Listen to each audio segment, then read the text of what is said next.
Welcome back to the MUSB Dugout, everyone. I'm Scott Hall, and today I am joined by one of the best to ever wear green and white, Marshall Athletics Hall of Famer, Jessica Williams. Now, J. Will played for Marshall from 2003 to 06, and her class is the winningest group in program history with 143 victories in 4 years. Nice. Jess, how are you doing?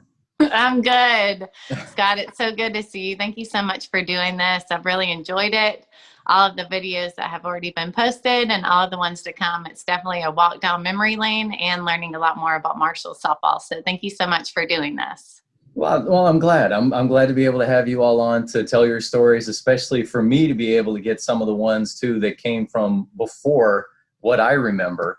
You know, to be able to Coach Byrne on and Christy and Natasha Johnson. I've already talked to Jeannie Noble. I've got Carrie Hinkle coming up. I'd love to obviously try and get a few others as well.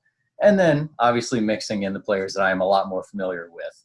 But, you know, I just let everybody know, what have you been up to lately? Okay, lately. So I like to say number one thing is mom life. And then with, of course, wife life goes along with that. And then softball on the side. So I'm doing softball lessons 2 nights a week at a great indoor facility here locally. So I stay busy with softball, being able to stay plugged in, give back, and then it's a nice little supplemental income. And so it's nice. It works out really well.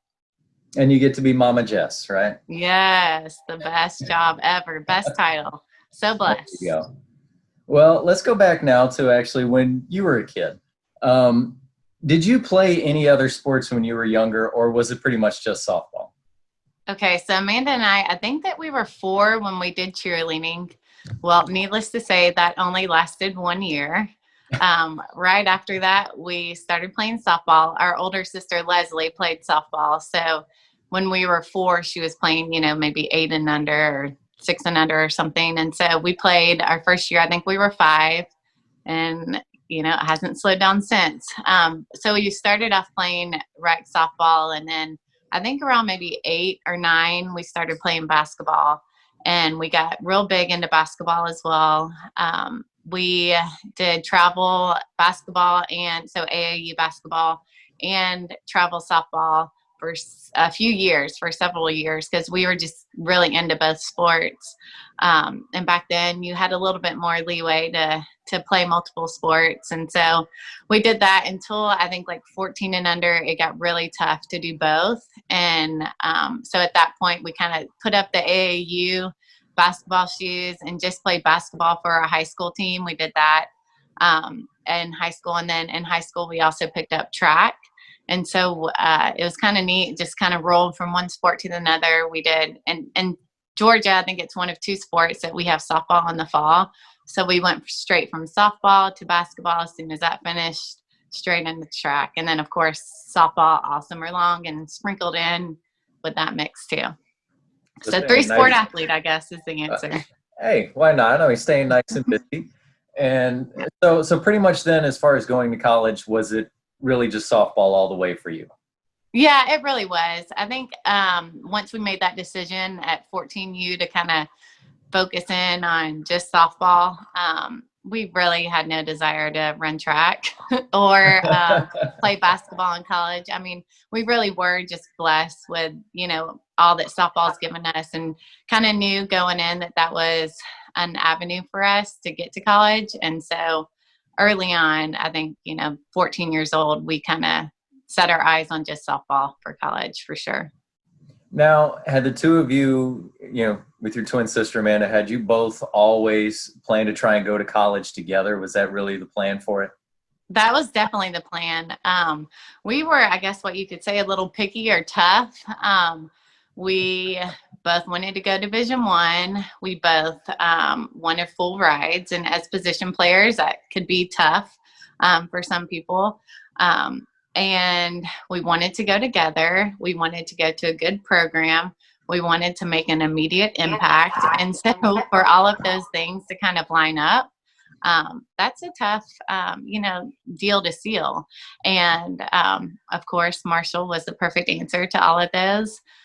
But we did have some things that we really wanted to stick to, and playing together was definitely the most important for us. Now, who was the first Marshall coach to talk to you? Shonda, for sure. Yeah. Yes. Okay. Now, had you heard of Marshall before that? Because this was before the movie came out, which is where it Right. usually seems to have that. I So know. didn't have that yet. Yeah.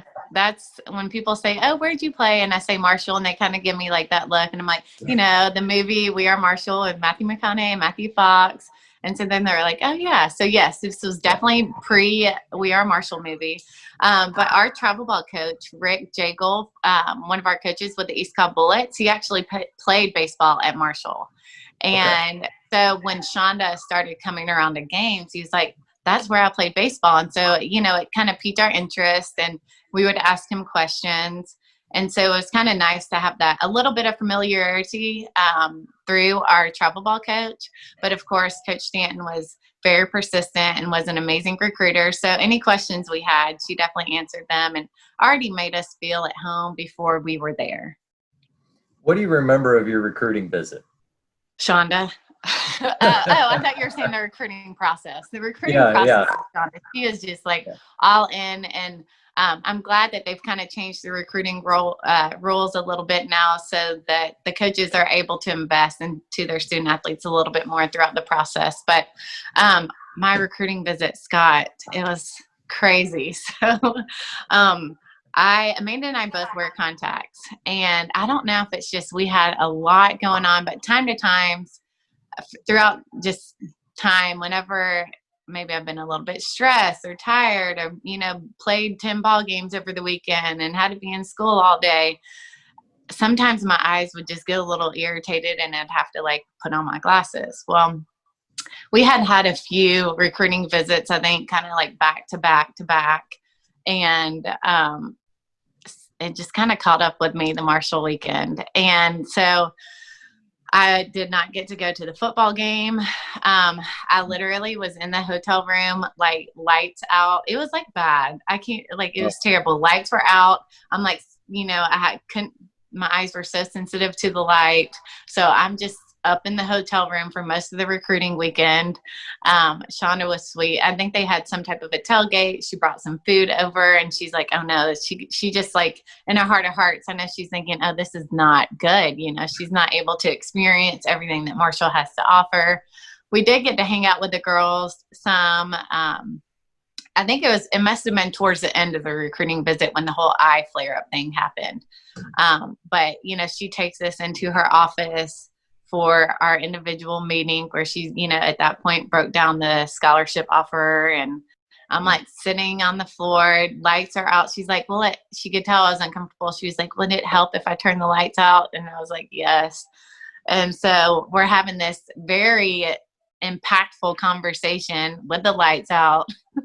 It was just, one for the record books for sure.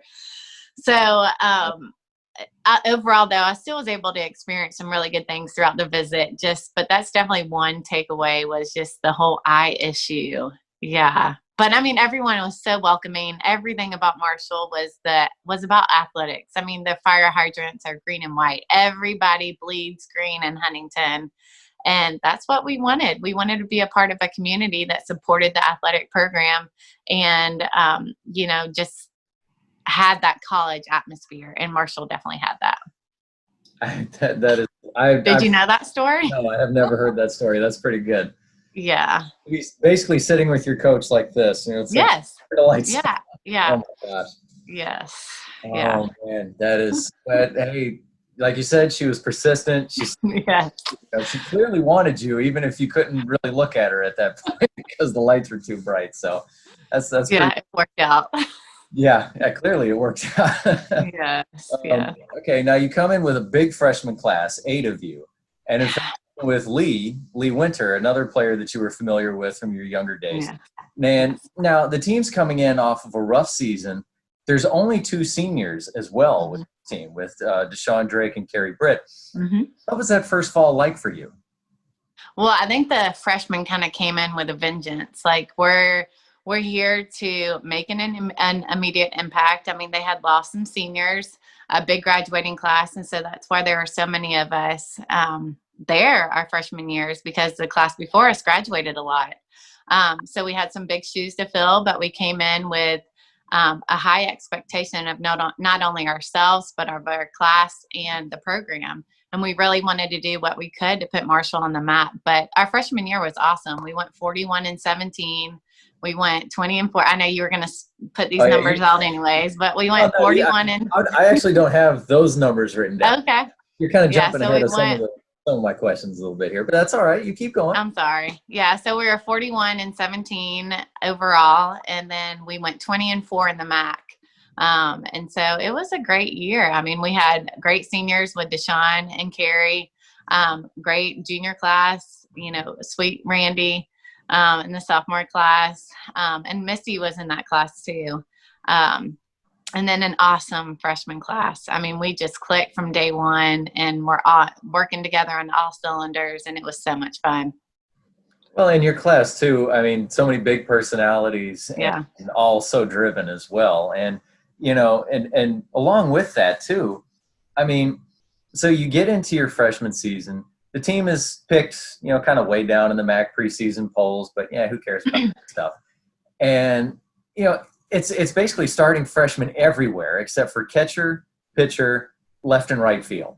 Mm-hmm. I mean, like you said, you all wanted to come in and make an immediate impact, and you all were doing it. You at shortstop and Amanda in center, and then obviously Spina at first, Courtney at second, and Lee Winter at third. I mean, you guys were everywhere. Yeah, it was fun. It was so fun. I mean, like I said, we really clicked, and especially all of us, like that core infield. I mean, we were together for almost 4 years. That exact 4 was almost together for, 4 years. A little change here or there, but for the most part, I mean, almost every single game of my career, Lee was right next to me at third, and we had just come off playing travel ball together for a few years. I mean, it was fun. We expected a lot out of one another. We really pushed, encouraged, challenged, held each other accountable. I mean, we were in it to win it. Well, and then we'll talk about being able to then clinch the MAC regular season title. You do it at home, and with a walk-off against Ohio, Allison Webb being able to. Right, yep. I remember that, and her little picture at home plate, and everybody celebrating. Yeah, that's a good one. Yeah, that was big time. That was big. That was awesome. I remember it. Oh, yeah. I don't remember everything, but I do remember that. No, that's all right. I mean, obviously, as the years go on, you're not going to remember maybe obviously certain hits, certain counts, things like that. Yeah. The big moments, the big memories are the ones that always stick with you. And those are always the best ones anyway. Now you come up short in the MAC tournament, but this team is pretty much returning everybody. Like you said, just 2 seniors who are graduating, and Carrie and Deshaun, who both did play big roles, but still, you got another freshman class coming in. What were you all thinking heading into your sophomore season? Top 25. I mean, that was the expectation. We did so well our freshman year that now the level and expectation, the bar was raised even higher. Unfortunately, it didn't work out that way, but I think that we were preseason ranked like 26th or something in the nation, right? I think it was 30th actually. Oh, okay, which was very upsetting. I'm just going to put it out there for all of the viewers. For a team to go 41-17 and not do as hot as we would have liked to in the postseason where you get the automatic bid, we were hoping to get the at-large bid. Yeah. So, of course, we're watching in Shonda's living room, and we find out that our season is over. It's devastating because a team that has 40-plus wins is usually a team that, is right on the bubble, right? And so we were expecting to go, and when we didn't, that was tough to find out that that's how our season ended. But then somehow we're preseason ranked 31st in the nation the next year, but we didn't get an at-large bid the year before. So I'm still trying to figure that one out. So when you figure it out, let me know, Scott. Hey, you got to love what the voters do sometimes. I mean, I know. It's just make absolutely no sense whatsoever. But talk a little bit about your sophomore year. Yeah. So it's so tough because we were picked to finish so high. I think we were picked to finish real high in conference. We had that preseason ranking, but then I think we ended up going 12-12 in conference when the previous year we had gone 20-4.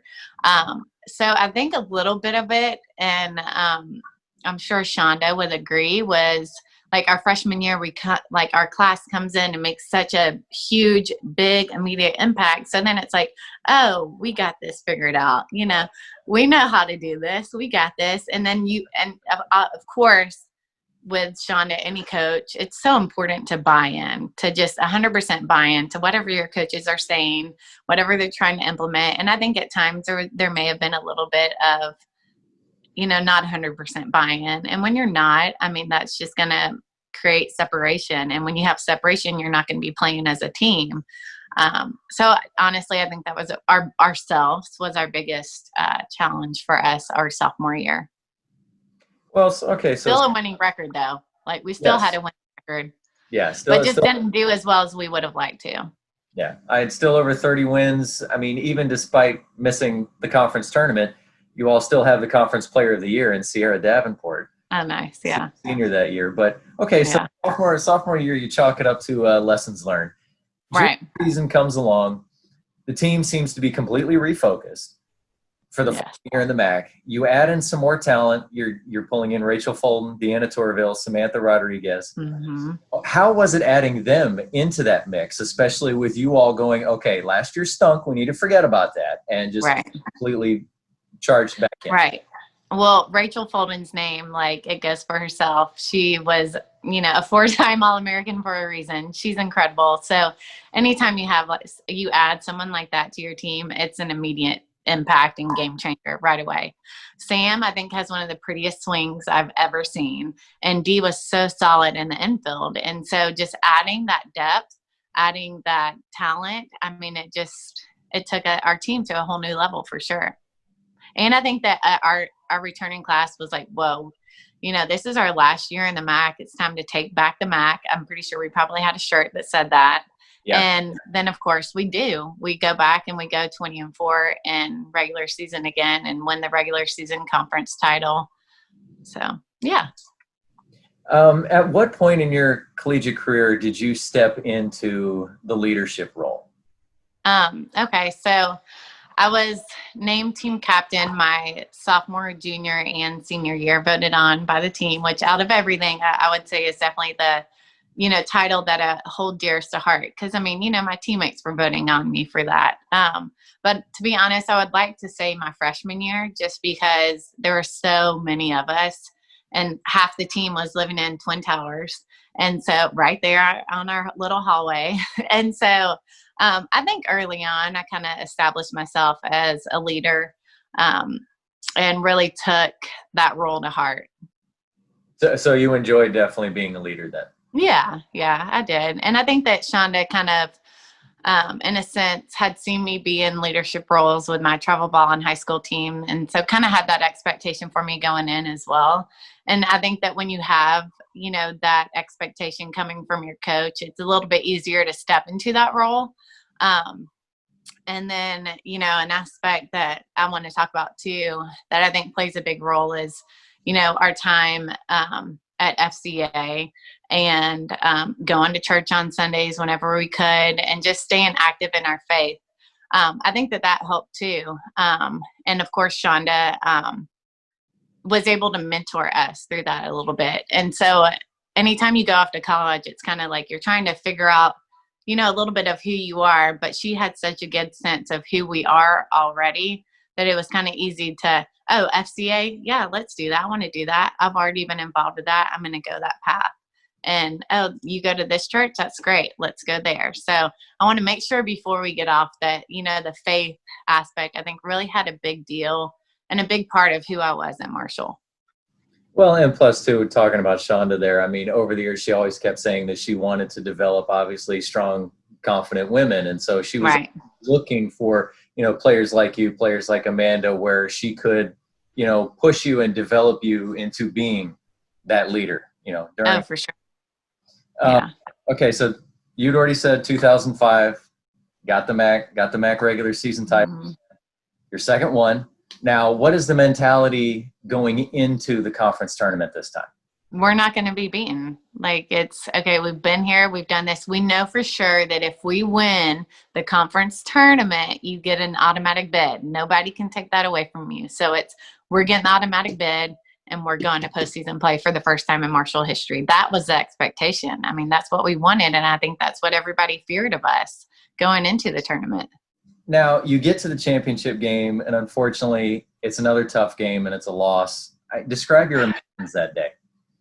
I think at that point, we had a better record our freshman year, and so knowing that even we didn't get in our freshman year, I think at that point we all kind of realized, oh gosh, our season's over, and we weren't really mentally prepared for that going in. So I don't remember everything exactly, but I'm sure there were a lot of tears shed. That's for sure, because that was a special class. I mean, it really was. And Randy, who had invested so much in the program for 4 years, for us to go out like that her senior year, that was tough, because she deserved it. She really did. Yeah. She was, one of the best pitchers in program history, and obviously I hope to try and get a chance to talk to her coming up. Yeah. For this. Yeah. Okay, so senior year, conference now. Yes. Talk about that difference, because you were in the MAC for 3 years. So the old rivalries are gone. All the old players that you are familiar with are gone. All new teams and all new players that you have to learn.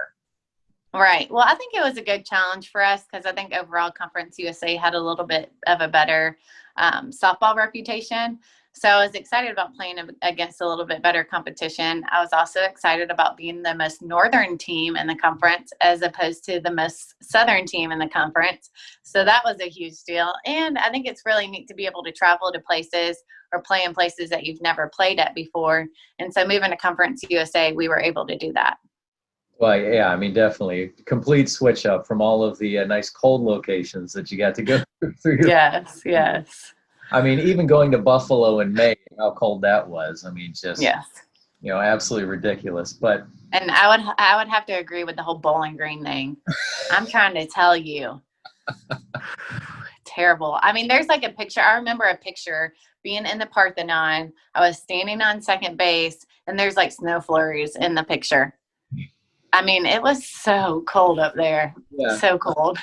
I remember that one too. And what made it a little worse for me, I mean, I didn't have to play, but what made it a little worse for me was I was already sick that weekend. Oh. So up there, I'm already feeling like crap. Luckily, coach said, look, there's no point putting the camera in the outfield. The thing's just going to get soaked. Just stay in the dugout. But yeah, it's still miserable, but it's, I hope we don't turn into the Bowling Green bashing show, but we've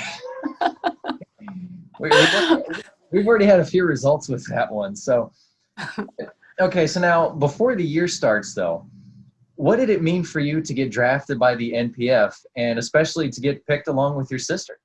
Right. That was really cool. So we actually got the phone call on our birthday. I was actually in the student athlete center up in the Buck, doing some study hours or something or other. And my phone rang, and we study hours.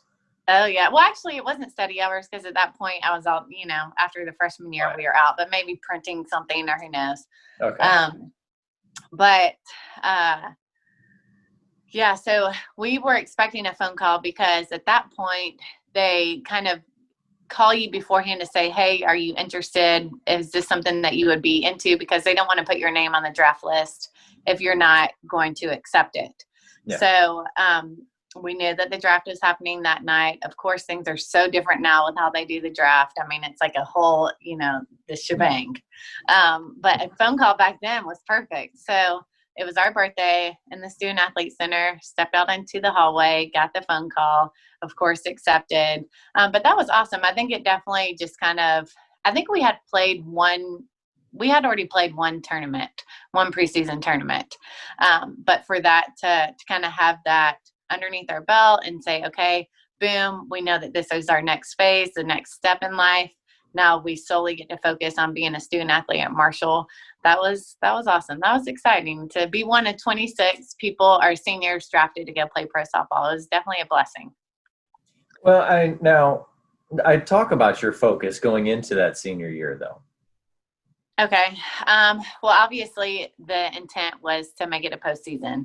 We'd been very close 2 out of the 3 years. So the expectation was to go and make a name in Conference USA for Marshall. We're not just the newbies. We're going to make a run, and we're going to win this thing. That was our expectation. So we were focused. I mean, we had our senior class with a ton of experience. We had some great juniors that had become everyday starters for us. We had the stellar sophomore class, and then we had freshmen who there were some great freshmen in that class, but JJ Bittner ended up starting. Rachel Sophie had a lot of starts. Rachel Schmidt had some great offensive, pinch hits or DH situations for us that year. And then, Autumn threw on the mound, and she was a different look. So we had a great freshman class too. So obviously for us, it's like, okay, we have all the puzzle pieces. It's time to go do this thing. So now you get to the conference tournament. You've been named all conference for a fourth time. No number one seed this time. But again, what is the feeling among the team as you're heading out to Tulsa? To win. It really was. We really didn't think about losing. The expectation was we're winning. We don't care what seed we are. We clearly know that you don't have to be the number one seed to win a conference tournament and go to postseason. So it's like we knew that in order to win, just play at your best. And if you're playing at your best, anybody can win it. I don't remember what seed we are. Do you? Were we 3? Not off the top of my head, though. No, I want to say it was either 2 or 3, maybe. Yeah, up high, but yeah. And unfortunately, well, let's be honest. I'm never going to forget the last game of my career. Well, I have a scar on my hand to remind me of it, and people ask me all the time, "What happened to your hand?" So then I have to tell them the story of that game and how it ended and how that was it. It was tough. That was tough. Well, I was just about to ask, I'd take me through the championship game, your eyes, your memories. So, I remember after my first at bat, I don't remember exactly what I did, but I remember going and I was taking my batting gloves off or my helmet off. And I remember thinking to myself, like, focus in, like, you got to do better. Like, the focus has to be there. This is going to be a tight game. Like, you have to find a way to get things done. I got on base. I guess, I don't know if it was my second at bat or the third at bat, but I was on base, went to steal second. The throw was, in an up line. And so the shortstop has to jump to catch it. And then I'm sliding head first. She lands on my hand. I don't know if you remember this, but my hand just like splits open and there's like blood blushing everywhere. And I was like, I do not care. Like, there were just a couple innings left. I think the game was tied. We did some kind of a tape job, put my batting glove on, which I never wear underneath my glove. And then I go to the field, hadn't had a ball hit to me all game long. And I know at least 2, maybe all 3 ground balls were hit to me that inning. I'm like, okay, all right. And then, we're fighting. It's a tie ball game, bottom of the 7th, 2 outs, runner on second base, 0-2 count, ball hit. And it's like, oh, snap. And it was like one of those balls that you know, it's like, that's over and there's our season. It was tough. It was tough for everybody, tough for the pitcher, tough for who was a senior, tough for, the entire senior class from, seniors to freshmen. It was tough to lose that way. But it was a great game. It was fought. When you're going for a conference title, that's what it should come down to. Just like all these like crazy World Series games have been lately, like when it's the best of the best fighting it out, it's sometimes going to come down to that last pitch. Now, and when you look back, despite not getting the championship and the tournament win, how does it make you feel, though, that your class played such a big role in elevating this program? Yeah, proud because we really worked hard. We pushed each other so much. We were so competitive with one another. If we were doing like the whole herd heaven, I was like, Courtney, you're not beating me. Like, I see you working, but I'm not going to let you beat me. And when we were doing our track workouts, you were out there, we're like, all right, we were going to find a way to beat one another, but it was out of respect and out of just adoration for the person standing next to you, that you knew that if you gave your best, they were going to give your best. And at the end of the day, you're going to walk away feeling pretty good about yourself because you put everything you had into it. And I feel like that's what we did. And so I feel very proud of our class. I mean, just the competitive atmosphere that we brought.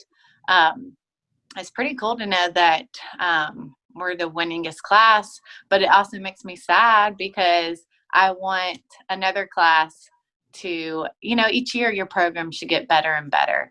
And so I want that. I want someone to beat that. And when I'm trying to tell you, when that at the regionals and they got their 42nd win on that walk-off hit by Abby, I had tears in my eyes of happiness for them because that was such a special moment for them to beat our, single season wins record.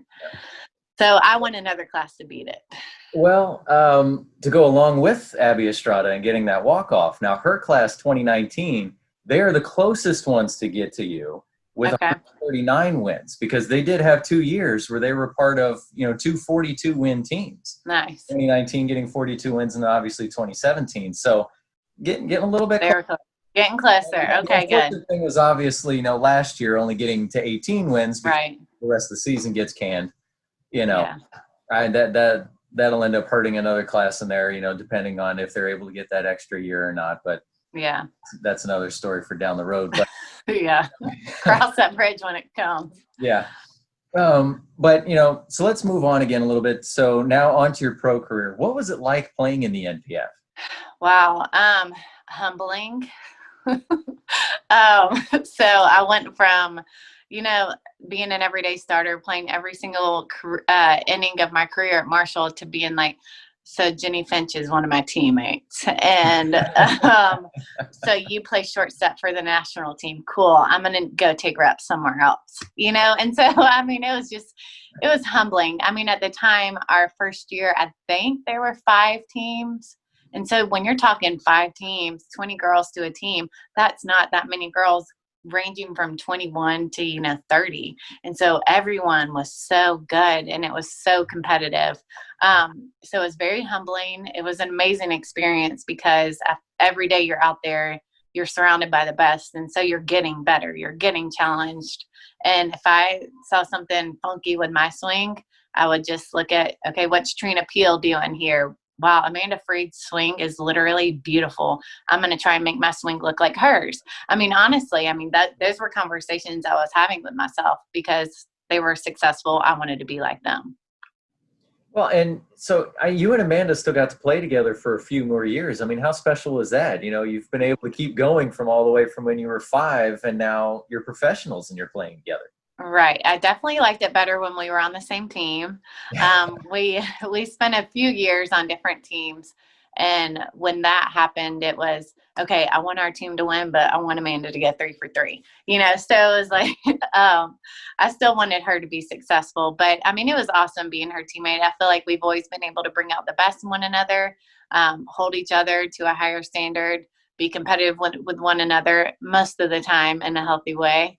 Most of the time in a healthy way. But I feel like it was just a blessing to be able to experience that with one another, to go on and play to the next level, play as long as we did together. And when it was nice, once I kind of got my first coaching job and she stayed at Marshall, and we had spent, almost 9 months out of the year away from one another, but then to get together and have those summers together playing, that's neat. That's special. It was cool. We didn't take each other for granted as much those days. I know. What was it like for you to play for the first time without her? Once you went to the USSSA Pride. Right. That was hard. It was different. It's like I'd always had, at that point I had moved on and coaching wise, and we weren't at the same school, but from a playing standpoint, kind of always had her in my back pocket. Like, hey, what does it look like I'm doing wrong? Do you see anything? Or, hey, throw me some extra front toss, hit me some ground balls. So, it was kind of like you had to put yourself out there with your other teammates and make yourself comfortable with them. But of course, there's nobody like your identical twin sister. Nobody's going to fit that package. But I was, once again, surrounded by phenomenal athletes. I think on that team, there were 6 Olympians, and I'm like, wow, how am I even here right now? This is incredible. So it was just, very thankful for the experience, but miss my sister, of course. Now, you'd already mentioned obviously getting into coaching. Now, was that something you had thought about while you were playing, or was it kind of a, well, I'm done. You know what? I think I want to do this. No. So that's something I knew I wanted to do. It's crazy though. Like I partially was like, you know what? I'm going to go to physical therapy school. And I took all the physics and chemistries and biologies necessary to qualify or, get your prereqs out of the way to be able to go to physical therapy school. Even went on my interview to go to physical therapy school, got accepted to the school. And then they're like, congratulations, now you owe $80,000. And I was all, oh snap. I'm like, I don't want to pay $80,000 to become a doctor that coaches softball. I knew in my heart that I wanted to coach softball. At that point, I had spent my 5th year already helping the softball team at Marshall coaching. Also, the physical therapy school was a year round for like 2 or 3 years. So I was going to have to hang up the cleats after only playing 1 year of pro ball. And I was like, yeah, that whole doctor thing isn't for me. So, but Noelle Adams went on to do it, to go to Wheeling Jesuit. And of course, she's amazing and has had a great career.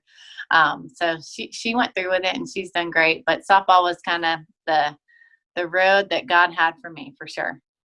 Now, what did you learn in your 1 year still helping out with Marshall that now you got to be on the other side of things now with Coach Stanton, and you got to hear more of like those conversations and those planning, all that planning and everything? Yeah. I mean, of course you put a lot more appreciation into it. I mean, being a student athlete, I remember going up and knocking on the office real quick, like, hey, whether it was Coach Twist early on in my career or Coach McCoy or Shane Winkler saying, hey, can you guys throw me front toss?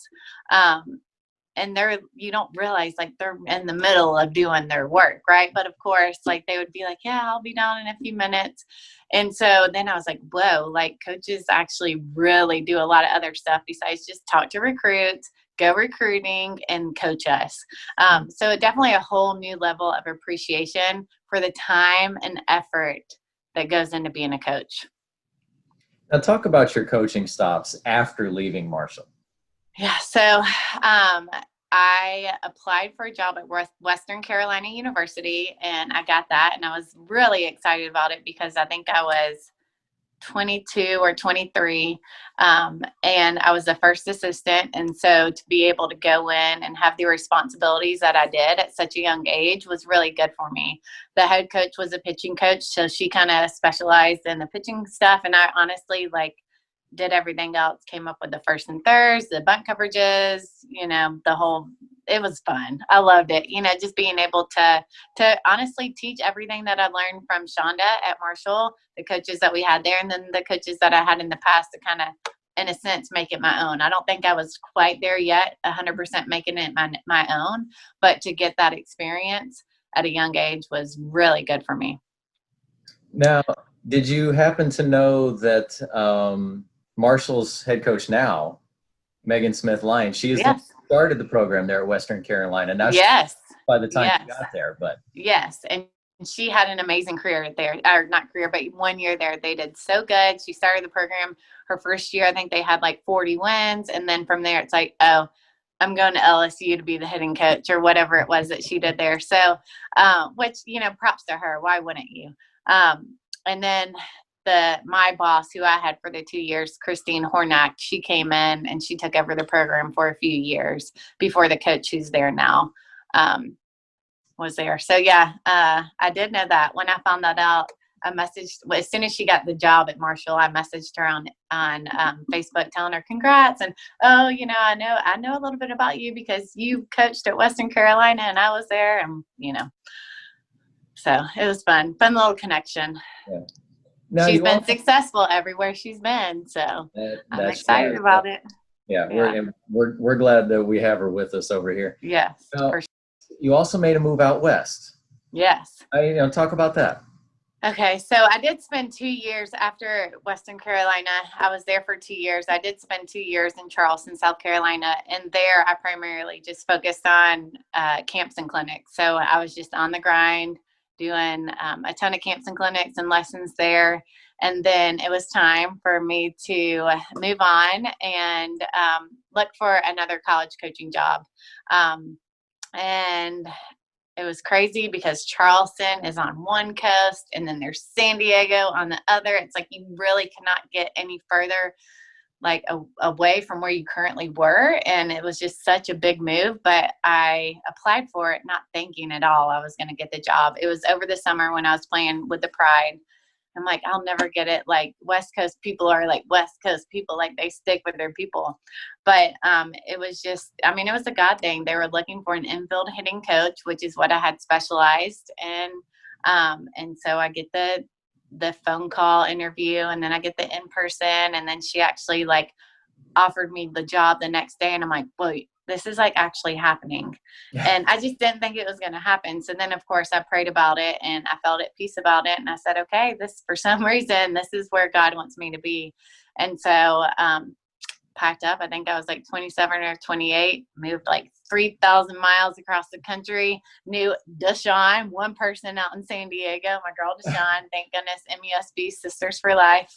And, but it was great. I mean, the second I got there, it was an awesome situation.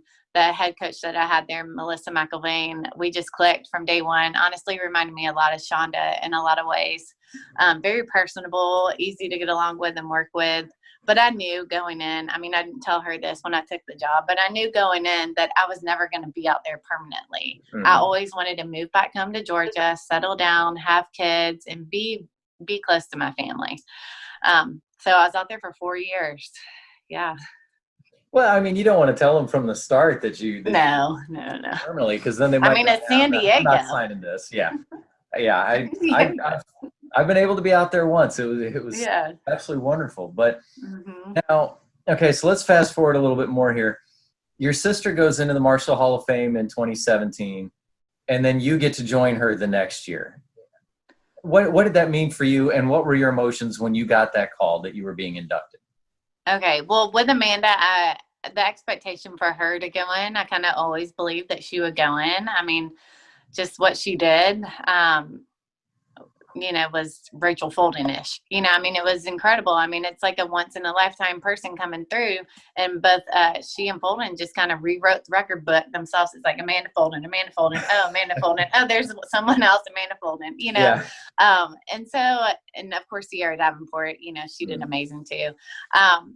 But I knew she was going to go in. And so as soon as she got the phone call or she was eligible to go in, I think she did right away.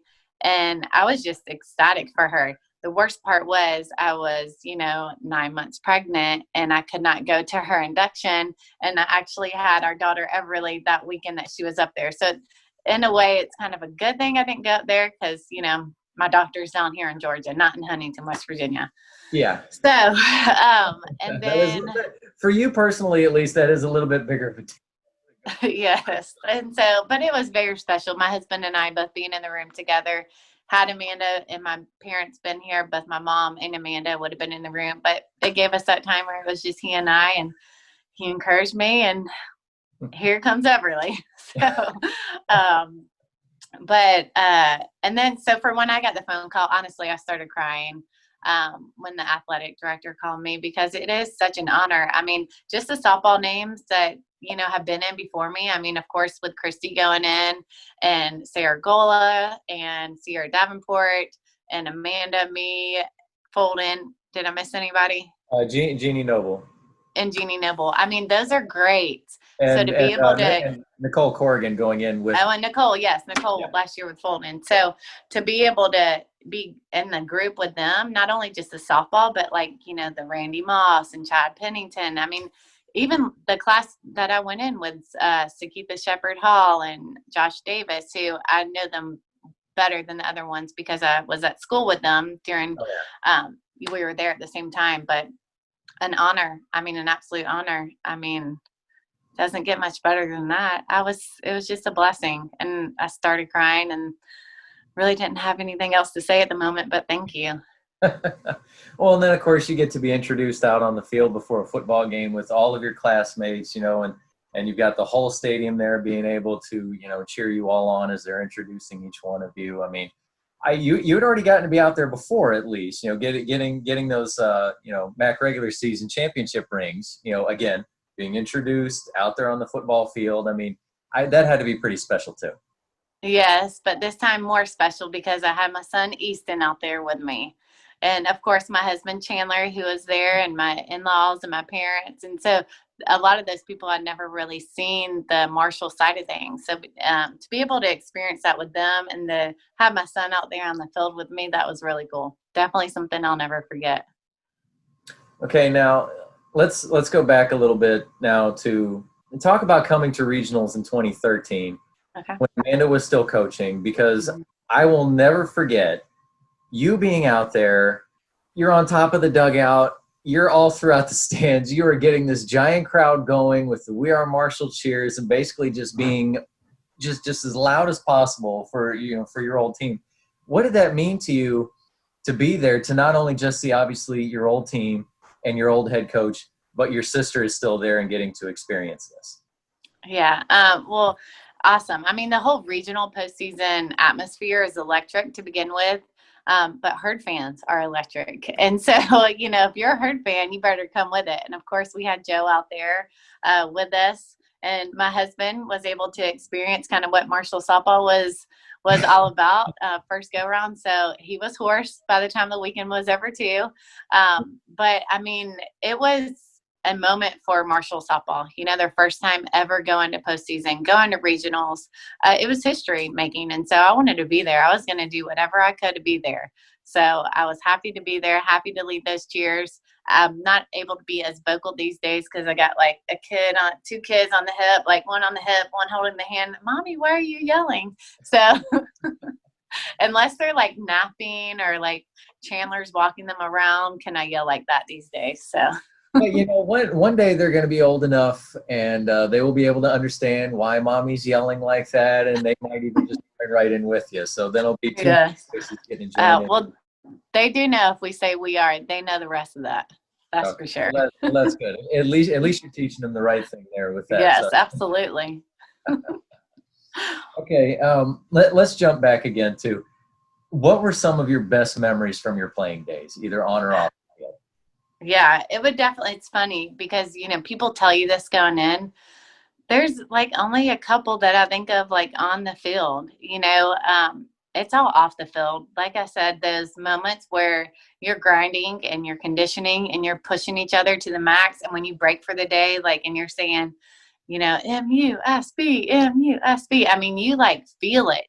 So I think just the relationships that we made with one another. And I think that kind of just goes to show with everyone who's gotten married, the amount of, you know, Marshall softball players that are there when someone says I do.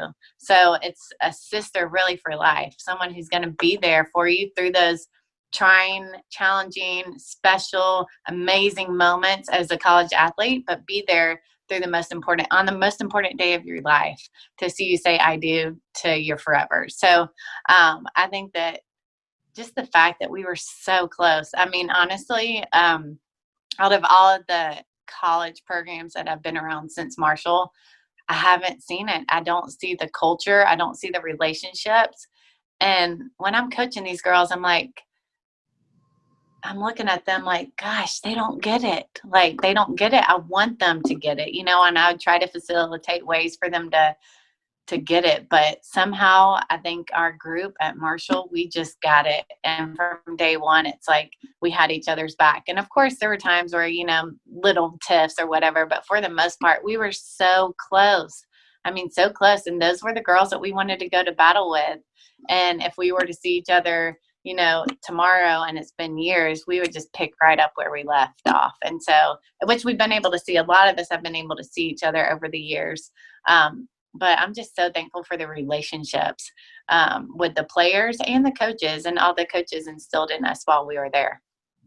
Well, and that's something obviously I've learned, you know, talking to Coach Louie Byrne and a couple of her players, you know, had the same thing going when she was there. And then obviously when Shonda came around, I mean, I got to experience how much Shonda wanted you all to be, you know, you're not just, like you said, you're not just players on the field, you know, you're sisters, you're doing this all together. You know, she didn't want you to be, oh, hey, hi teammate, you know, it's, No, you're a family. You're definitely Yeah, all this together. absolutely. So Mm-hmm. I've got another question. I'll get back to it because actually everything you were talking about there is kind of leading me into this one. What has it meant for you then as an alum to see that over the years, MUSB has really tried so hard to reconnect all of the alum? I mean, obviously Amanda played a big part in that when she was an assistant here, really trying to get, alumni weekend and all that going. But, what has that meant for you to get everybody connected, not just the people you played with, to stay in contact? Oh yeah, it's awesome. Of course, social media helps. So everything that, you or Amanda or whoever, puts into on the alumni page, I think that definitely helps. The birthday shout outs, like, oh yeah, it's her birthday. I need to shoot her a text. And so I think the whole social media that has, of course, it has its pros and cons, but I think one way that's nice is just being able to stay connected with everyone. And so when, Marshall, if they're playing preseason in Georgia, not just the girls that we played with, anyone that's kind of within traveling distance, like, hey, like, come down, watch Marshall play. You can stay with us, whatever it may be. Because once you're part of the herd, you're part of the herd in your family.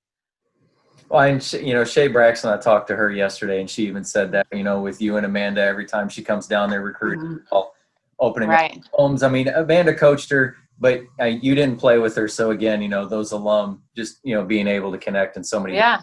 But, for sure. So, okay. Now, do you have any crazy stories, appropriate ones, obviously, from, your teammates or even your coaches that they still make you smile and they still make you laugh every time you Gosh. I have the worst memory. It's so bad.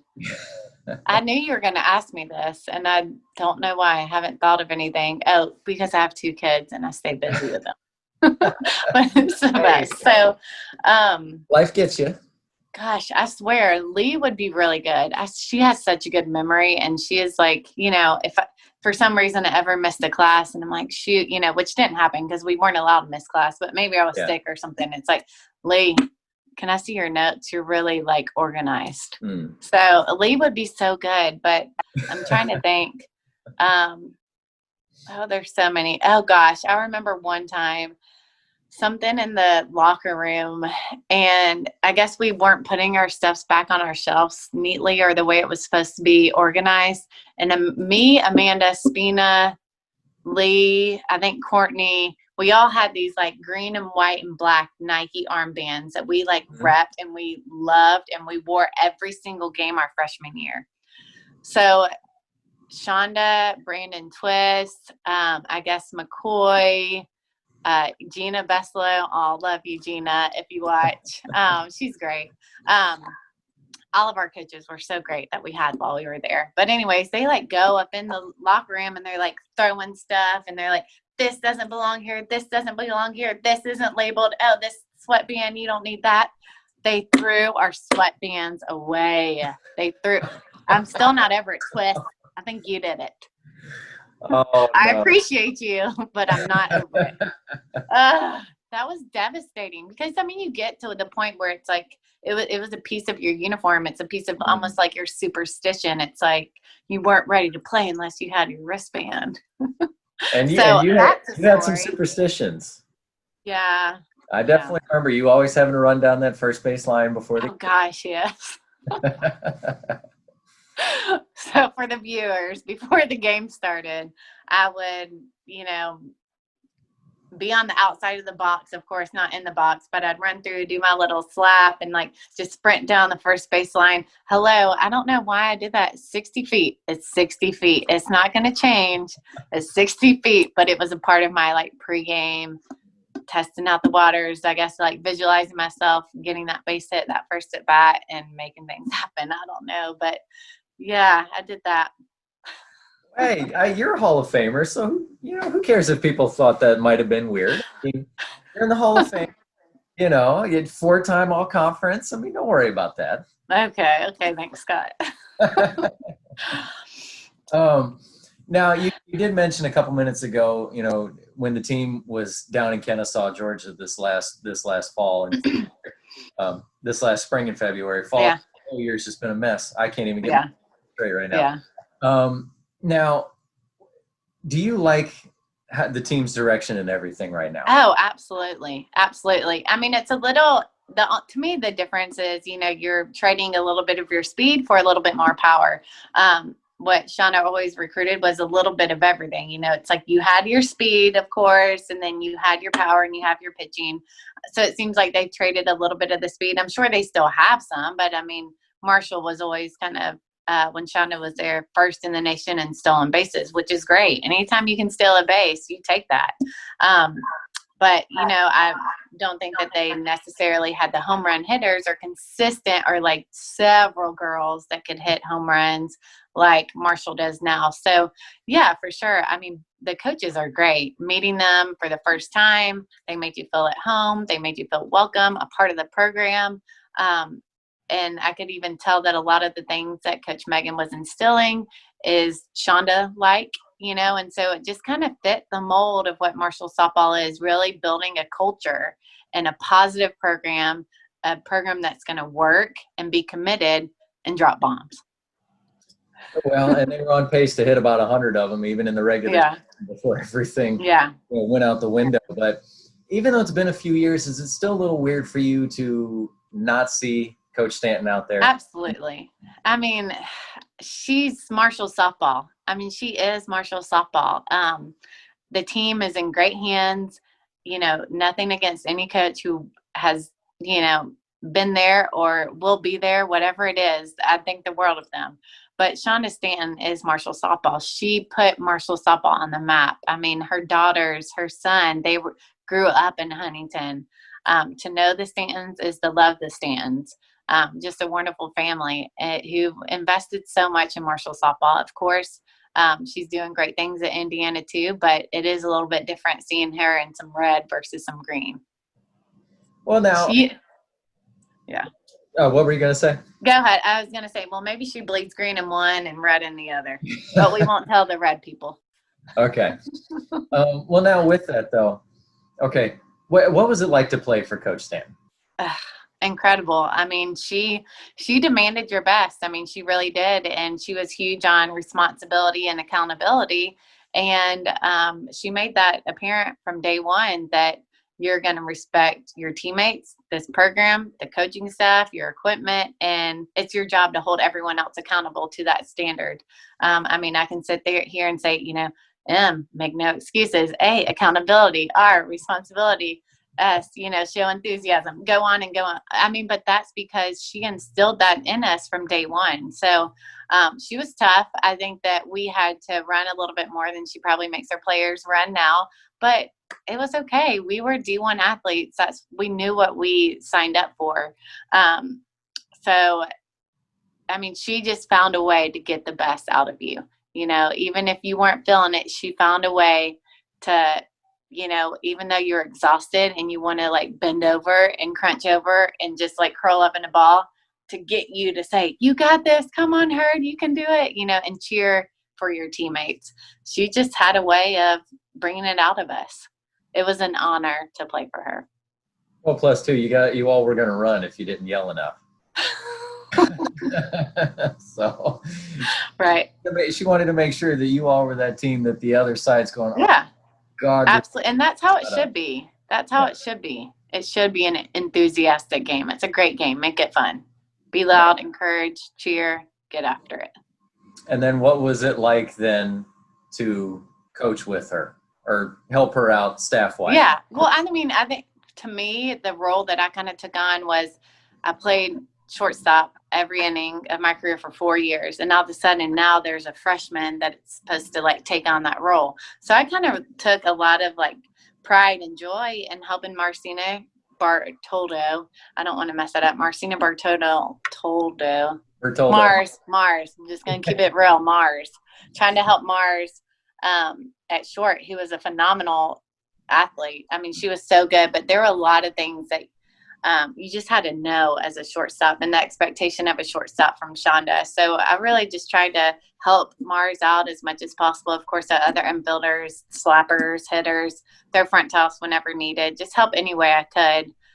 just from the coaching realm. So I would then be prepared going into my next step as a coach. But I really took a lot of pride in the whole shortstop thing. Well, and speaking of shortstop, what do you think of the one that Marshall has now with Sierra Huerta, where she's wearing your old number? And the fact, too, her fielding percentage, this program hasn't seen one that high from a shortstop since you. Wow. Well, good for her. That's awesome. Those little numbers I didn't know.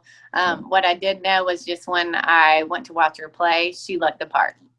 She looked the part. And so, of course, I want any shortstop that comes in to, surpass what I did. And I think that any shortstop, regardless of who you are, what program you're at, the expectation is to be a leader on the field and be the captain of that infield. And I saw that in her. And I feel like if, she's going to have an outstanding career, and she was fun to watch. And we're obviously certainly glad that since her senior year last year was cut short, that she was able to get another. Right. So she'll be back with the program. So you'll be able to watch that familiar number 4 out there at short. There you go. But finally, is there anything else you would like to add? Anything you would like to share? Any advice or anything for the viewers, whoever may watch this? Well, I just want to talk about my family a little bit, just because I feel like just so blessed with everything that God's done in our life. So my husband is Chandler. We both grew up in this area, in the Georgia area. We went to the same elementary school, middle school, and high school. He's just a few years older than me, and he's very supportive of everything. As soon as tonight, it's busy. We had soccer with Easton. He's playing soccer and baseball right now. He's 4, everyone. He's 4, and he's playing soccer and baseball. So it's fun. And so, we're trying to get the kids ready for bed, and he's like in here, like, which I've changed position, viewers, if you didn't notice. My phone was dying. But, putting up the Marshall blanket. And so he's just so supportive of everything that I do. And definitely a great just example to our kids, and a very faithful leader to our family. So really appreciative of that. And then our kids are just incredible. Love them so much. I mean, being a mom is the most fun thing in the world. It's such a gift, and I'm so grateful that I'm able to experience it. One little fun fact for the viewers out there. So Amanda and I just live 8 miles apart. We see each other almost every day. Our boys are on the same baseball and soccer team. They go to the same preschool, the boys do, and our boys are 13 days apart, and they're 4.5, and the girls are 3, and they're 26 days apart. So that is definitely. I do remember that they were very close in Yeah. age. I do remember that. Yeah. Yeah. So that's so fun. And then our older sister has a little girl that's just a month or 2 younger than our girls, and so it's just fun. Our parents are still here in the house that we grew up in, with 5 grandkids, and so we're just blessed with a great family, great friends here, and just a lot to be thankful for. And it's great to be able to stay plugged in with softball, giving lessons. Amanda and I coach a USA All-American team. It's just a 1-weekend tournament out in Oklahoma City. We've done that the last 4 years, and that's really cool. And we coached 4 years together at a local high school, just being community coaches. But we didn't do that this year with the boys being in school 4 days a week. But things are good here. Just blessed, happy, loving life. Well, good. And tell Chandler I said hello, and thank you for trying to set everything up. We're sorry that the background didn't get to make it into the full time there, but yeah, that's okay. Batteries can have a funny way of changing plans for you, Oh yes, for sure. But Jessica, thank you so much for joining me here on the MUSB Dugout. I really appreciate it. This was so great to be able to talk to you. Yes. Well, thank you. I want to say a couple more things, because you know how I am. One, Scott, truly, thank you so much for everything that you're doing. This is incredible. Thank you so much. You're a big part of bringing everyone together. So thanks for sticking it out at Marshall and for everything that you do. Shonda, and to all the coaches that I had at Marshall, I hope you guys tune in for these. Thank you so much for everything that you did. To the girls that I played with, girls, you're incredible. I love you. Thank you for the memories. another memory that I just thought of is, we were supposed to have snacks from between games or double headers. And then it's like, no, those snacks, they weren't there when it came snack time. Cause I swear all we did was eat on the bus, or at least that's how I did. So we loved to snack. But just, I'm so appreciative for the competitive atmosphere that you all brought, our relationships that we had on and off the field, being able to play with Amanda. And then lastly, second to last, my parents, everything that they did for us, just sacrificing so much for us throughout the years. And then when we were at Marshall, finding a way to get to any and every game they could, all of our family for that matter. And then God, lastly, just got to throw it out. Thank you, God, for everything that he's blessed us with, the incredible opportunities, and just the favor that he's put upon us. And go Herd. Well, and tell your parents I said hi as well. I will. I don't need you to say hi for me to Amanda, because I'll be talking to her coming up next. I know. I'm sorry, Scott. Oh, no, you're good. I knew it was going to take a while. Oh yeah, no. Hey, well, this is what I wanted with these episodes. I really didn't want them to be just like this 5 to 10 minute thing. I wanted it to be a time where somebody could actually sit down and really sit back and reminisce and talk about things, not just here's 4 or 5 answers and we're done. So this is what I'm looking for, was being able to have you all tell the story of this program from your eyes and the things that you remember. Yeah. Well, thank you so much, Scott. Appreciate it. Thank you. Well, ladies and gentlemen, Jessica Williams, one of the best to ever play for Marshall University, regardless of the sport, and a major piece of the building block of the MUSB program. Again, Jessica, thank you. Thank you, Scott. Appreciate it.